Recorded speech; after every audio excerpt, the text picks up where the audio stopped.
Georges? On commence?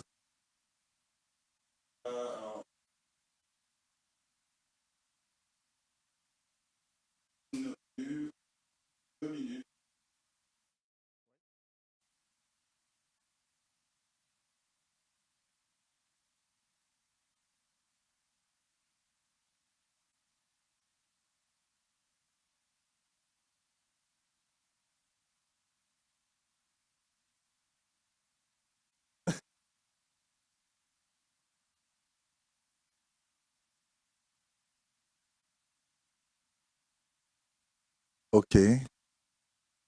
So it is a pleasure for me to introduce this first mirror conference between CIRM and IMPA. And so we will start with the first speaker today, who will be Carolina Araujo in Brazil. So far we cannot see Carolina, so I hope we can see her soon. Hello Carolina. So Carolina will talk about regular foliations. I don't see on algebraic surfaces. So please, Carolina.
Regular foliations on algebraic surfaces. So possibly the simplest example is the example given by, say, ruled surfaces.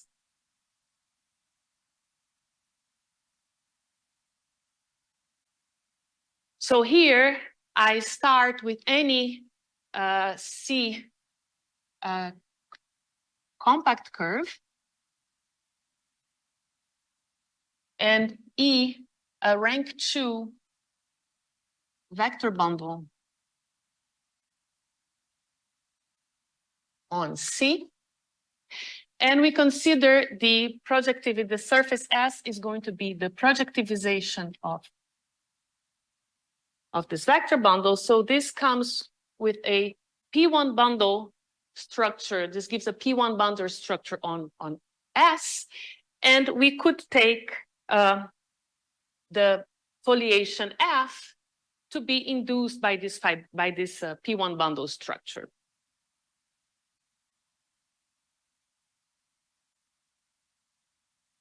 So this example is going to show up a few times in this course. So let me just take maybe mention that conversely, if you start with any P1 bundle over a curve, it is of this form, the projectivization of a vector bundle.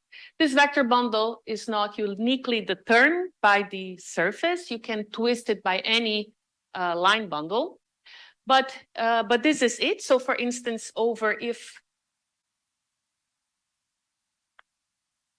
if C is P1, then up to twisting, we can always take the vector bundle to be direct sum of P1 with some twist, for some positive, non-negative number n.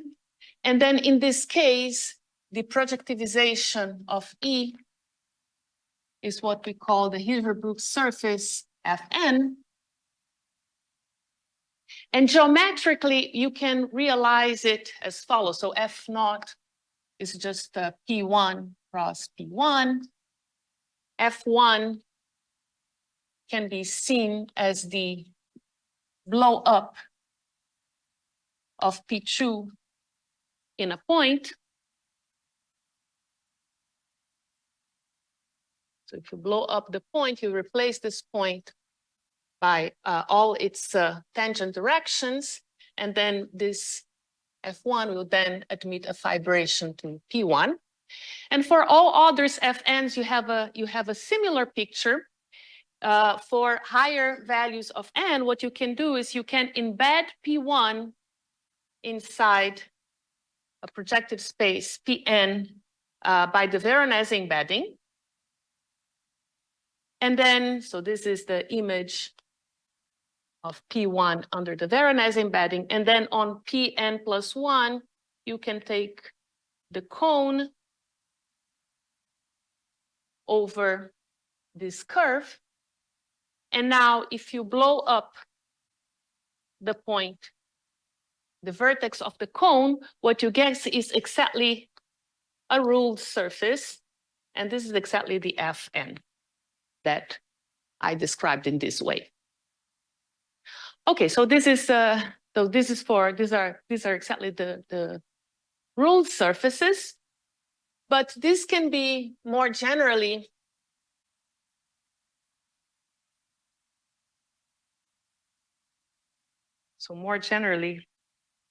we can consider what we call regular fibrations.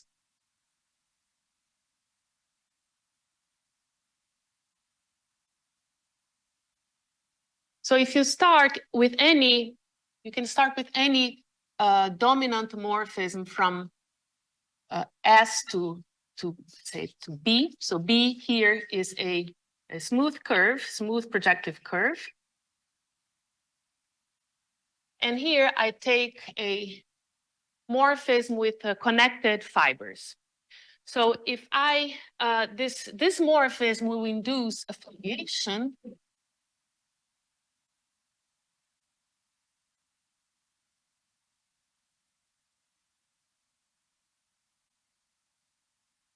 on S, if and only if, so if I want it to be really maybe a regular foliation, sorry, this is a regular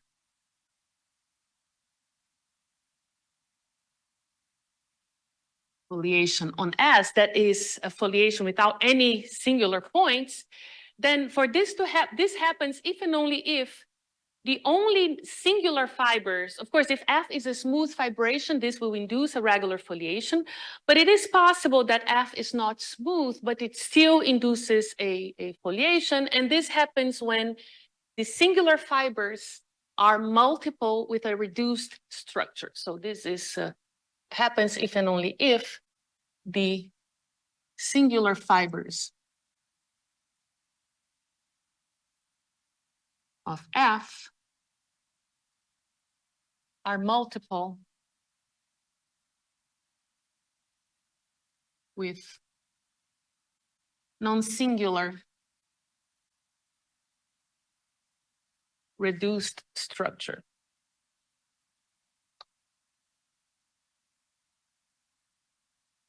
And these are, so this is what we call a regular fibration. So this is different than not necessarily smooth, but with this condition. And these are basically all the foliations that have regular foliations with algebraic leaves. Now, you can also have plenty of foliations with dense leaves. And let me just give you one example here. A simple example is if you take S, an abelian surface. So this means that S is the quotient of C2 by a suitable lattice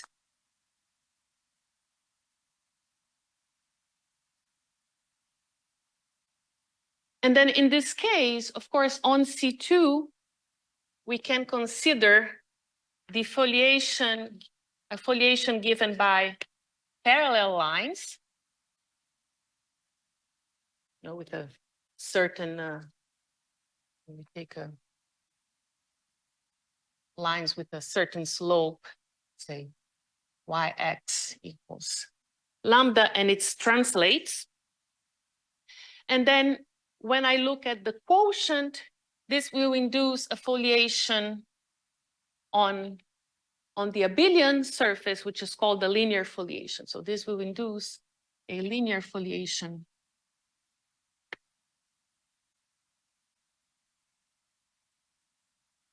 on the quotient.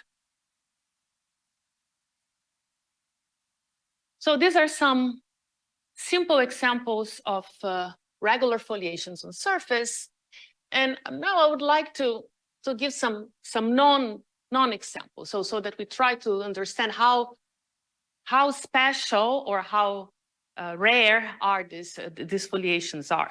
So for this, so before I can give you some non-examples, let's look at the foliations from a different point of view. So if F is a foliation on a surface S, so S for me will always denote a smooth projective surface. So this foliation can be viewed as we can look. This is going to be described by an exact sequence of sheaves on S, if given in the following way. So on the tangent bundle of S, for every point you can look at the tangent space of the foliation. So this will give us what we call the tangent bundle of the foliation. And this is not necessarily, in general, for a possibly singular foliation, this is not going to be a subbundle, this is just a subsheaf, but we can always saturate it so that the quotient here will be the ideal sheaf of some subscheme of length 0, at most 0, tensored by a line bundle and F. So any foliation on S can be described by an exact sequence like this. So here, TF and NF are line bundles on S.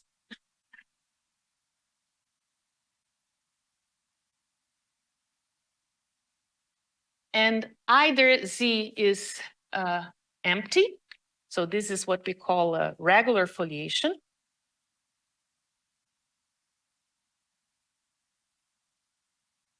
Or its length is 0.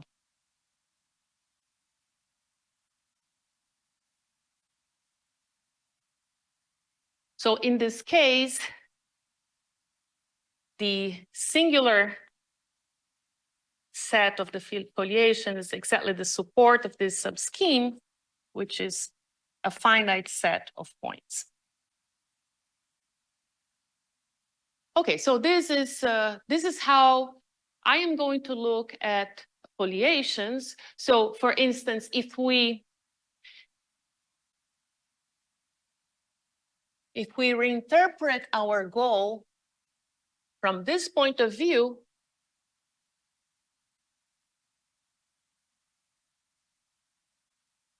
what we want to classify now is so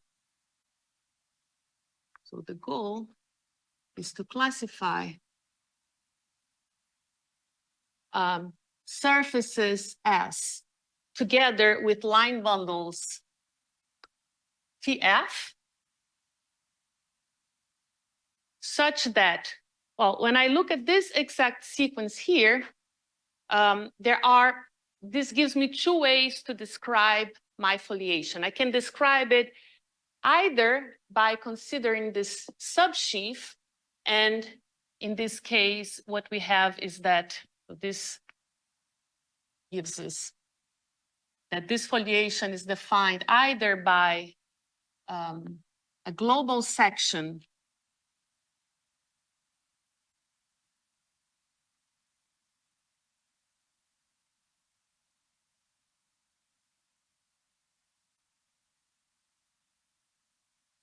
of this vector bundle.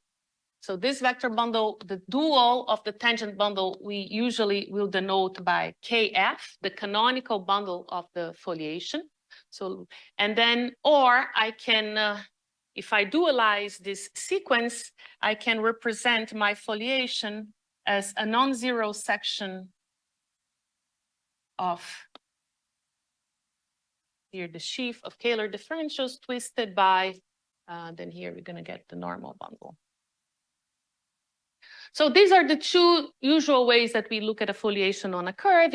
On a surface, it can be either locally given by a vector field, and this is what this is telling us, or it can be given by locally by a one form. And so this is exactly what we have here. So if you want, and then in this case here, the singular set is precisely the singular set of F. In this case here, this is going to be given by the zeros of this, the zeros of this section. And in this description here, this will be given by the zeros of this one form. So they have isolated zeros, and the zeros correspond to the singular locus. So if you want this to be regular, then this is going to be empty. And then in this case, it's telling us that the second, so that this section here does not vanish anywhere. So if you give your foliation by a twisted vector field, in order for it to be regular, this vector field cannot vanish anywhere. And from the point of view of algebraic geometry, we express this in terms of Chern classes, and this is exactly telling us that the second Chern class of this vector bundle, for instance, ES, listed by, let me call this KF, is 0. So this is as an algebraic geometry, this is what I want to classify. And then using basic properties of intersection numbers, let me rewrite this as, I can rewrite this as the C2 of ES, which you usually call the second Chern class of the surface, plus C1 of ES dot KF plus KF squared.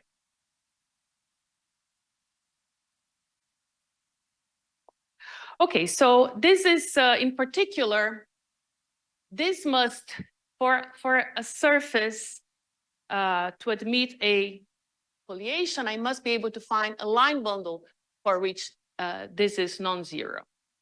So let me just state this.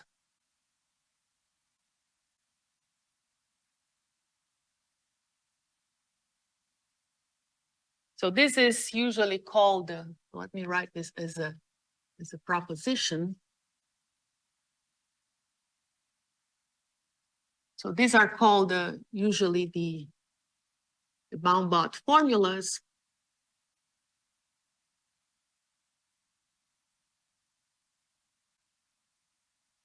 So if F is a regular foliation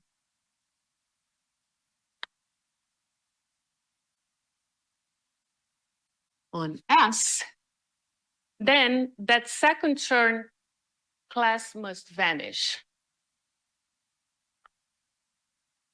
So first part, so this is just what I just said, that the second Chern class of S plus C1 of S KF plus KF squared is equal to 0.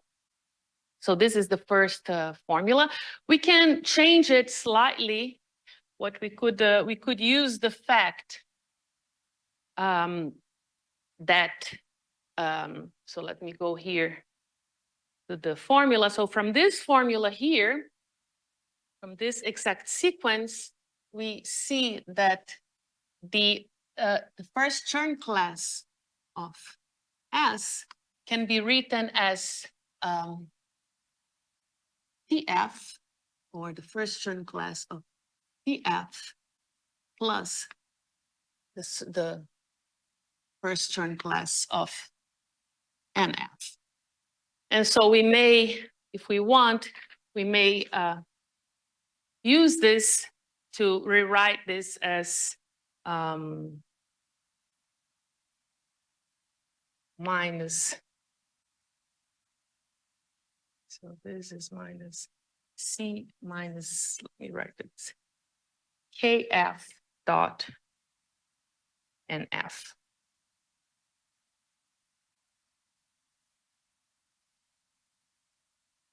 So this is what is called the first Baumbach formula.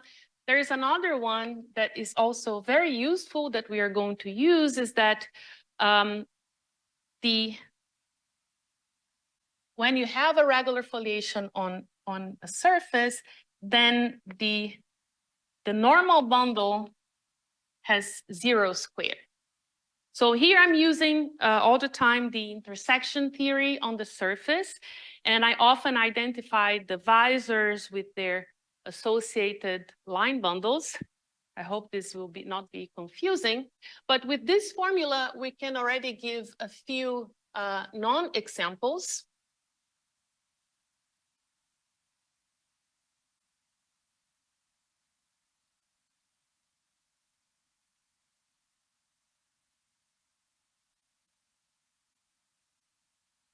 So the first non-example that I want to discuss is P2. So P2 does not admit a regular foliation.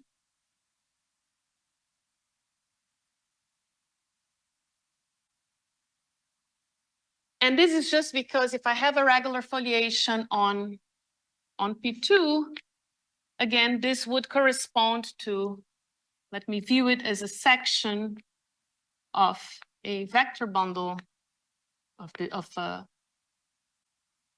twisted, a global section of the twisted sheaf of Kähler differentials, so times the normal bundle. So I have a section, a non-zero section here.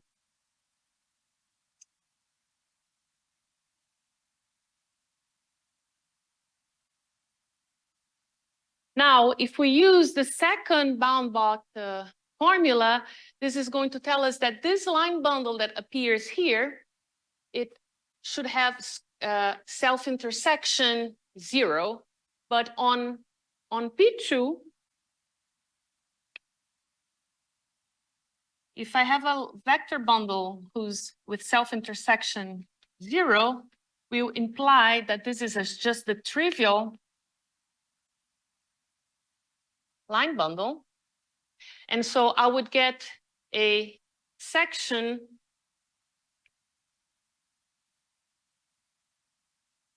of this sheaf of differential forms on P2, but we know, for instance, from the Euler sequence that this has no global section. So this is 0. So for instance, if you look at the Euler sequence,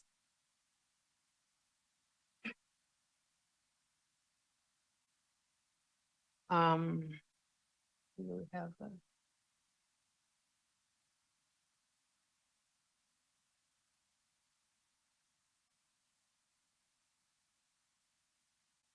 so if you look at the Euler sequence, you see that this vector bundle cannot have any global section. So P2 cannot admit any regular foliations, but this is not special only of P2.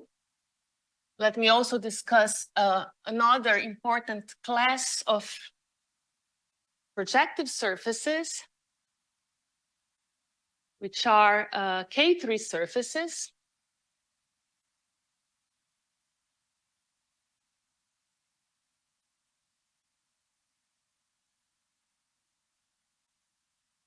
So a K3 surface is a projective surface for which, so what I want is that the canonical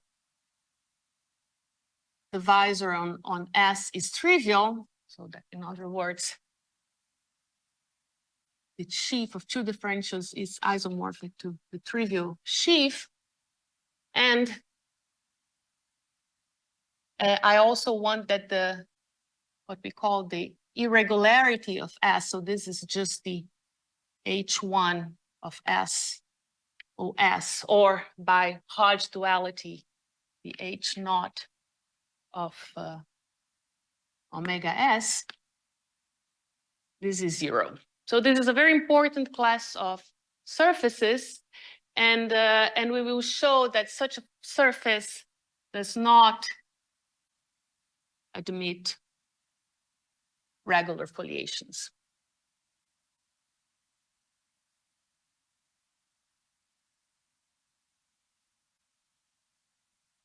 And again, this follows from these two formulas. So if you combine them, you will see that this implies that the second Chern class of the surface is just the product KS and F.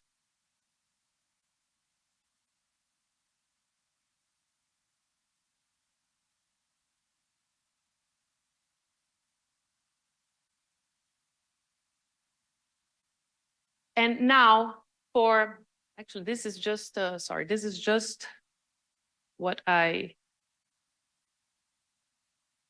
this is just this interpretation here that I wrote here. So if you look at this inequality here, this cannot hold for K3 surfaces. So for K3 surface, the second Chern class is always positive. It is always 24, I guess. 24, while this number is always 0. So in this case here, C2 is always 24, while C1, yes, is just 0. And so this again violates the bound-bot formula. So these are some non-examples, and the idea is that what we want to do is to now give a complete classification. So maybe my purpose today is to state the classification result, and then tomorrow we are going to start to look at some tools to prove this. But the idea will be to exploit these two line bundles, the tangent and the normal bundle of the foliation, and their numerical properties and effectivity properties in order to get this classification. So before I start into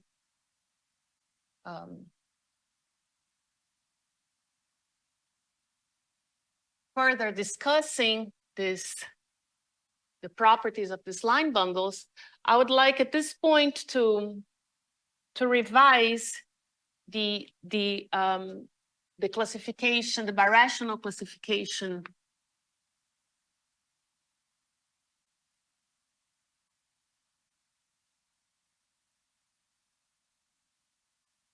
of complex projective surfaces.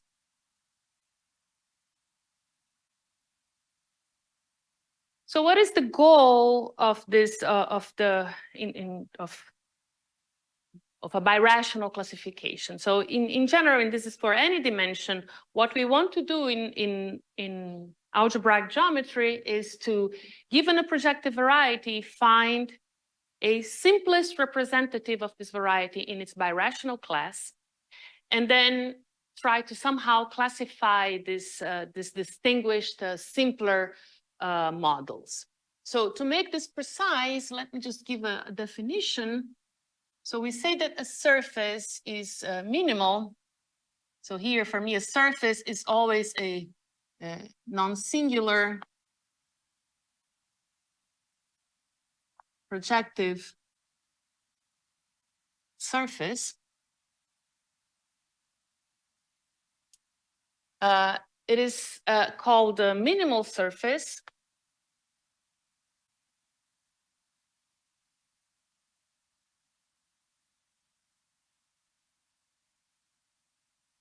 if any birational morphism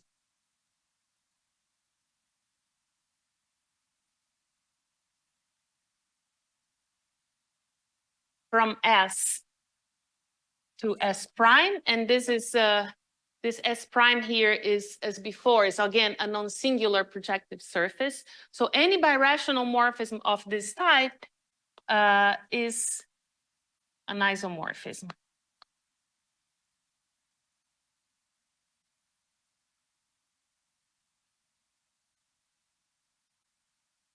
And this is the special model that we want to find in any given birational class.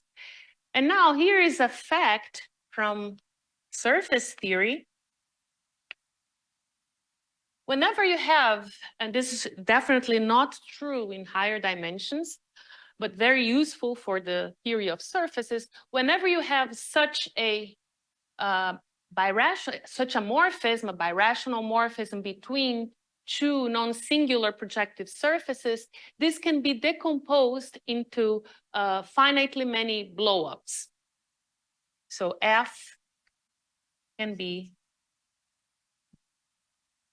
F is a composition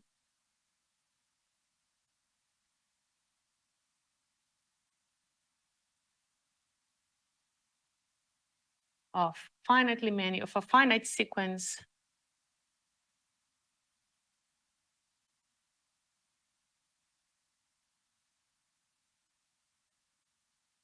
of blowups, blowups of points.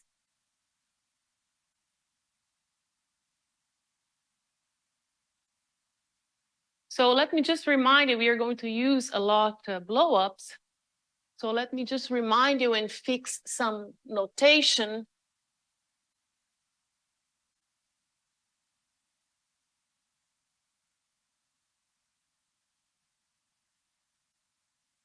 So let me review the blowup. So if you start with any surface S and a point on S, the blowup of the point is going to be, again, a non-singular projective surface S prime with the property that, so with a birational morphism to S, which is an isomorphism outside of P, and replace the P by its P1 of, so this E is just the inverse image of the point. And this is isomorphic to P1 and has self-intersection -1. So this is the general for any surface and any point you can construct, you can take the blow up. And so we see that if if a surface S tilde is the blow up of some other surface, it must contain a curve with these properties. So let me.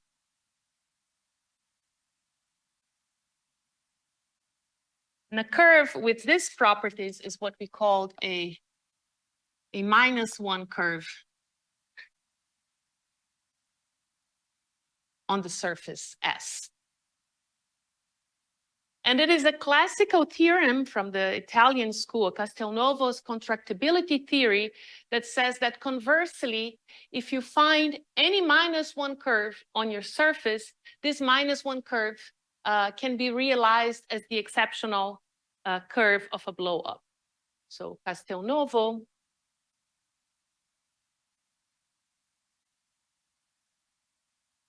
contractibility theorem says that conversely, any -1 curve is the exceptional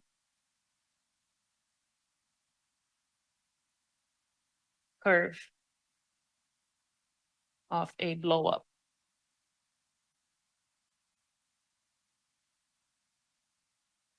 And so, as a corollary, what we see is that a surface is minimal if and only if it does not contain any -1 curves.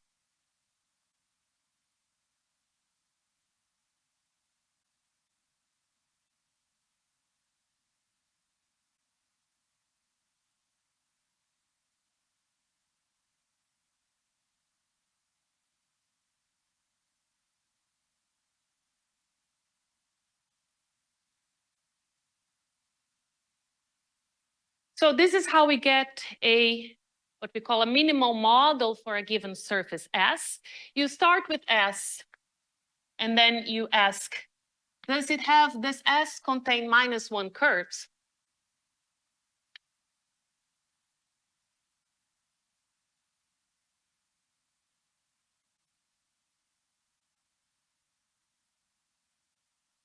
And if the answer is no, then you stop.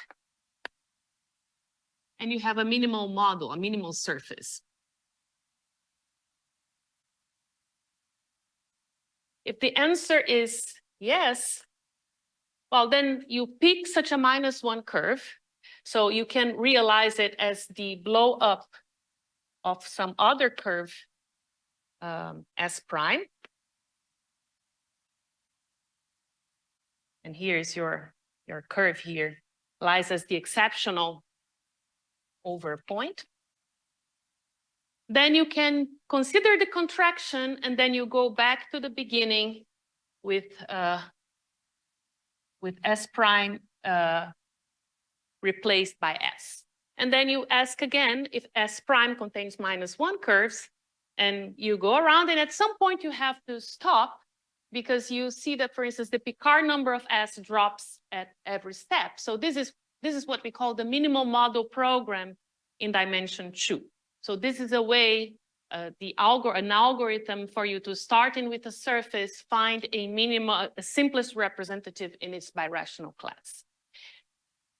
Okay, so this is the first step. Now we know how to find a simplest representative in a birational class. And now what we want to do is to classify these minimal models, the minimal surfaces that appear in this way. And this is what is known as the Enriquez-Kodaira classification.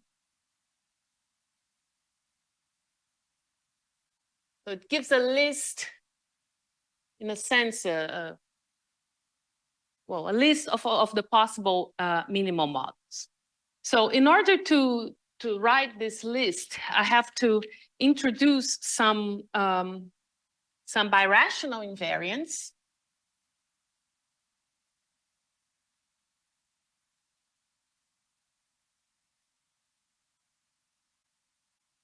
Of non-singular projective surfaces S.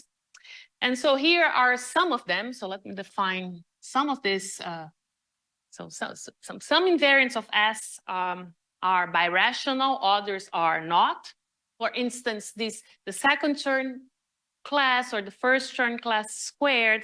So these are integers that in general are not birational invariant. So now let me define some numbers that are birational invariant. So the first one is the genus of the surface, and this can be defined as the H naught of the sheaf of two forms on S. We also have the irregularity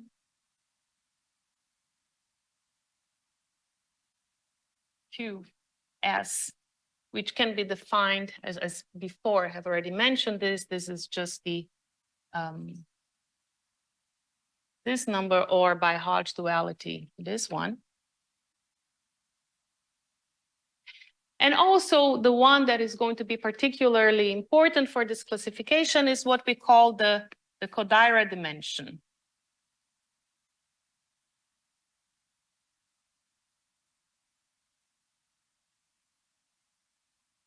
Which we all often denote by kappa S.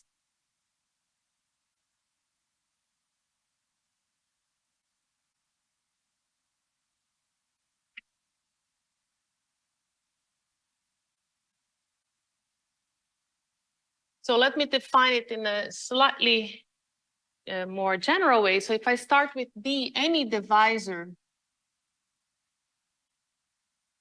on S, I can look at the linear system defined by D and then consider the map induced by this linear system. More generally, let me do this for any multiple of N that contains sections. So let me first define the semigroup of D. So this is the semigroup of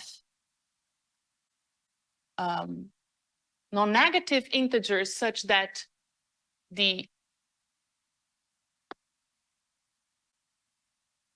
so I want to have sections of N times D. So this is NB. I want this to be non-zero.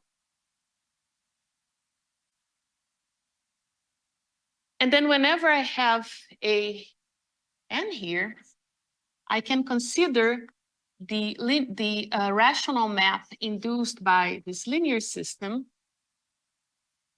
This goes to some projective space. And so this map, the image of this map will have some dimension, and the Kodaira dimension of K, in general, the Itaka dimension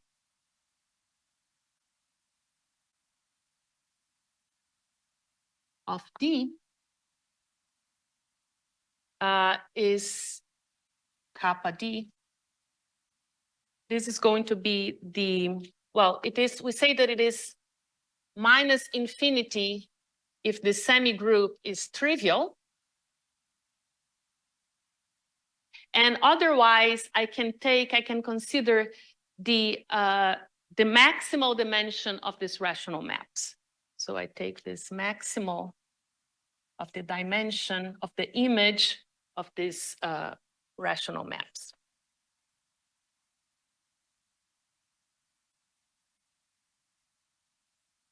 Here for M in ND.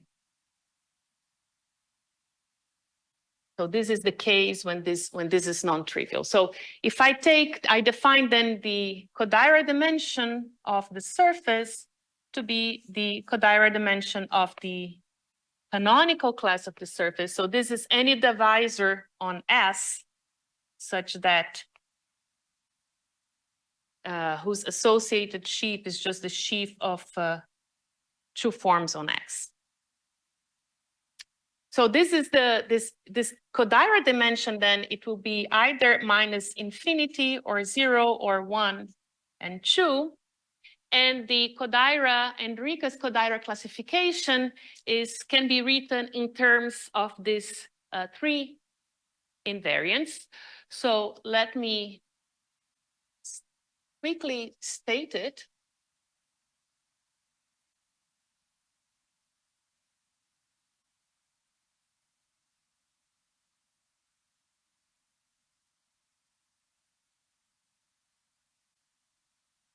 So here is the Enriquez-Kodaira classification.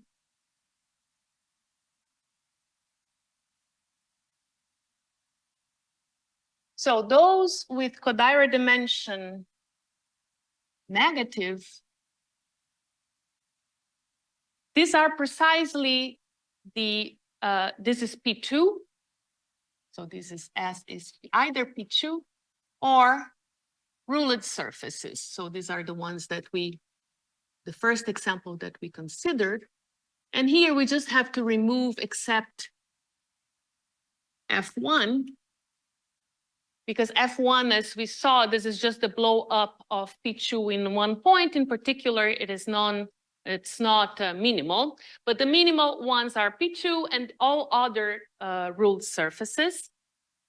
Then you have also the classification of surfaces with Kodaira dimension 0. And here there are 4 basic classes. So we have, so now the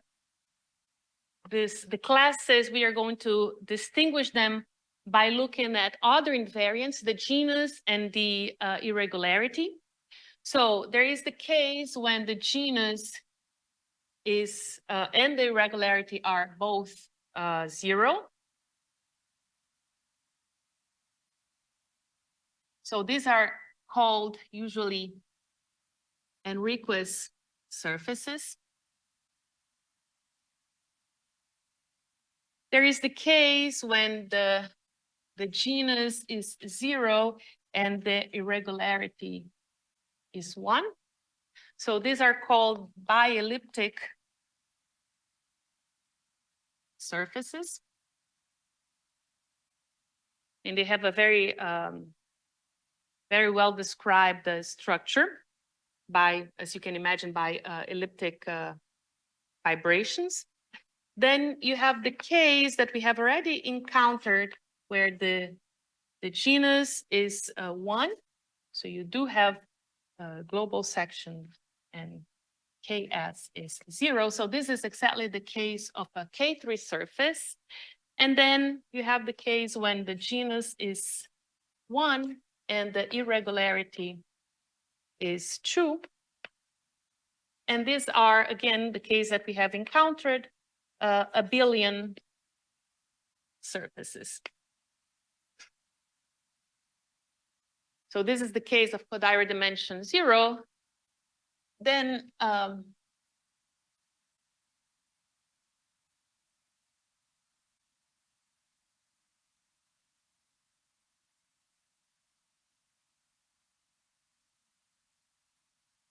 there is the case when the Kodaira dimension is 1. So these are what we call elliptic surfaces.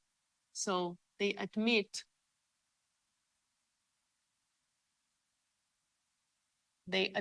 a fibration whose general fiber is an elliptic curve. So this is an elliptic, what we call an elliptic fibration.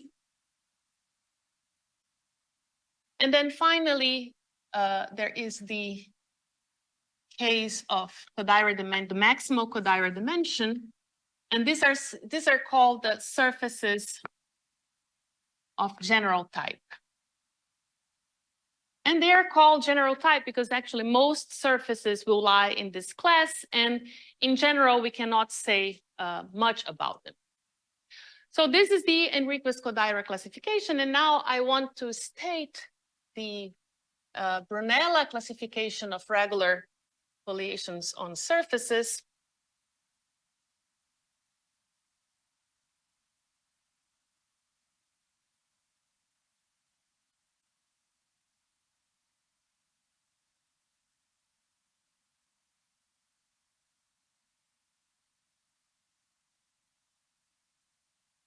So it says that if you have a pair SF, where S is a non-singular projective surface and F is a regular foliation on S, then they must be of one of the following types. So It could be that F is induced by a fibration. So this was the first examples that we saw.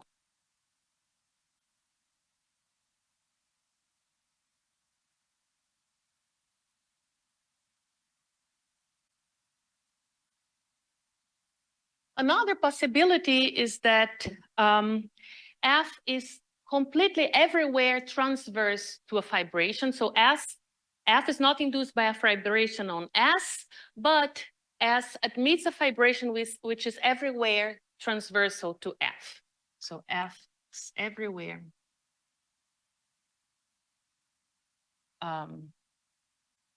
transverse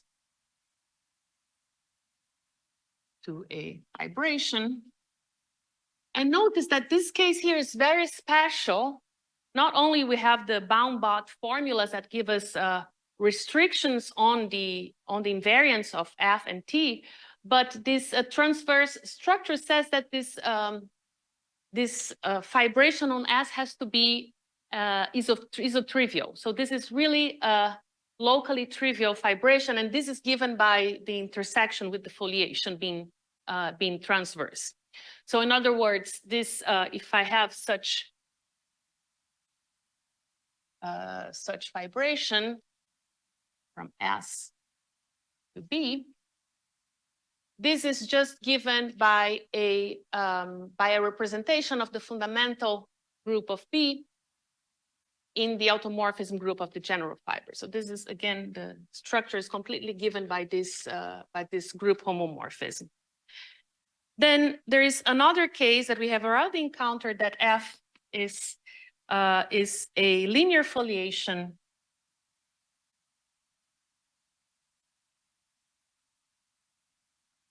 on an abelian surface.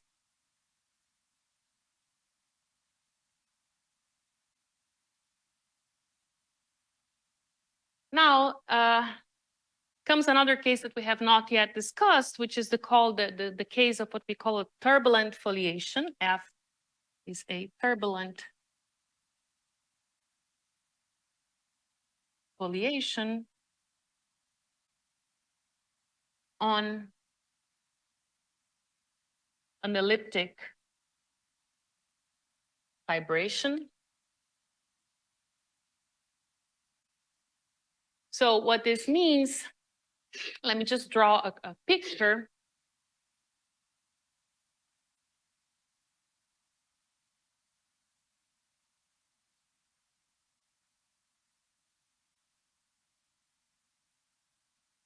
So in this case, we have that our S admits a fibration to a base B. And in this case, turbulent means that, so this is an elliptic fibration.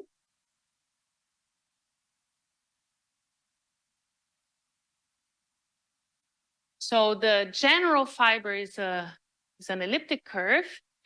And moreover, except for some finitely many fibers, so there are some special fibers that are tangent to the foliation. So these are invariant by the foliation. And so the foliation has these fibers as leaves, and then outside these fibers, it's everywhere transverse.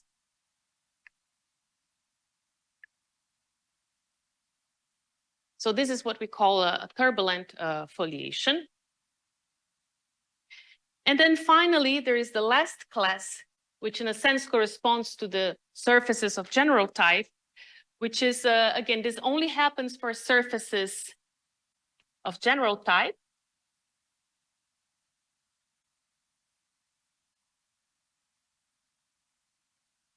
And what we call here, I'm not going to say much about this, I think João Paulo will discuss this in the last class. F is a transversely hyperbolic foliation.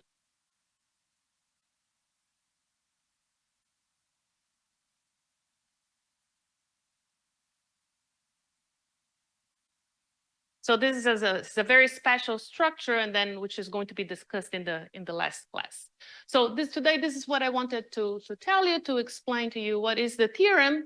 And let me just say a few words of what we're going to do in the the idea of the proof by Brunella is the following. At least, maybe let me divide in two cases. So if you look at the Enriquez Kodaira classification, if you look at the cases where the Kodaira dimension is at most 1, in almost all these cases, your surface will admit either a rational fibration or an elliptic fibration. There are some exceptions here. There's P2, and here there is, abelian surfaces also. Well, here we know that there is no regular foliation, but also for abelian surfaces, they may not have any fibration, but all the other ones admit either a rational or elliptic fibration. And the idea of the proof is going to be compare our given foliation F with this fibration. And this will show that either the F is induced by this fibration, or we will, by comparing them, we will see that it must lie in one of these three cases. In the case of foliations on an abelian surface, then there may not be any fibration to compare, but we also have a linear foliation with which we can compare the given foliation. And then in this case here of surfaces of general type, then we have to follow, in general, they will not have a fibration, and so we will have to look at this from a different point of view. So tomorrow I will try to give you some ideas of this, the first part of the proof, how to explore a fibration, and then the last class we move to Kodaira dimension 2. Thank you. Thank you.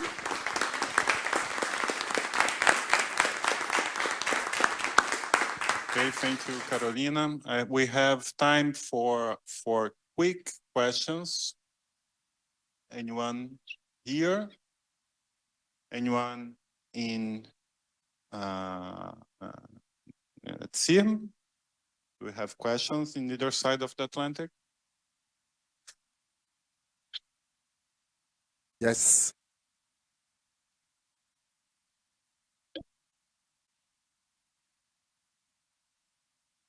Are the several classes in the theorem of Brunella disjoint? Here, no, sorry, I should have said that. Thank you.